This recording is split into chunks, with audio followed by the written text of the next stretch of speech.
مجید خراط ها، رید وحید خراط ها.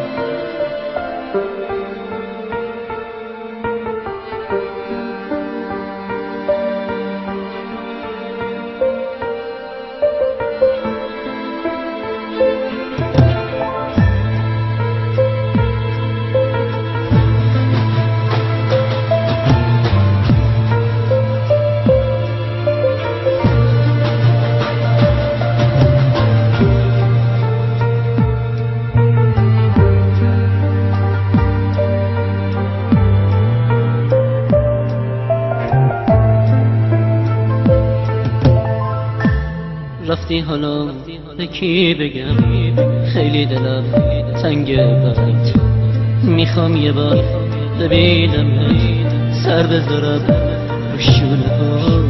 دوست داشتم با گلای سرخ میومدم بدیدمت، نه اینکه با رخت سیاه چشمای سرخ ببینم.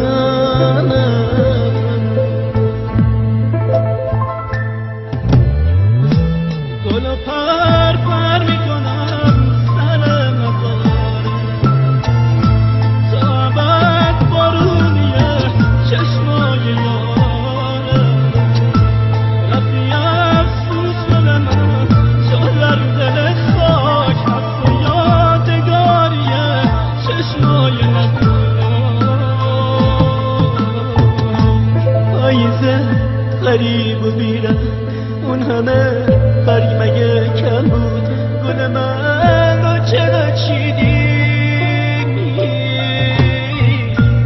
گل من دنیای من بود، گلمو ازم گرفتی تک و تنها زیر بارون که نیستی کنارم.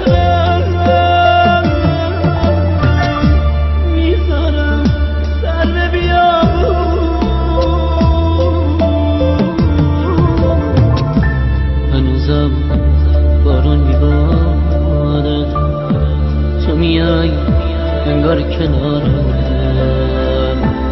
خودتم بهتر میدونی مثل بارون میبارم.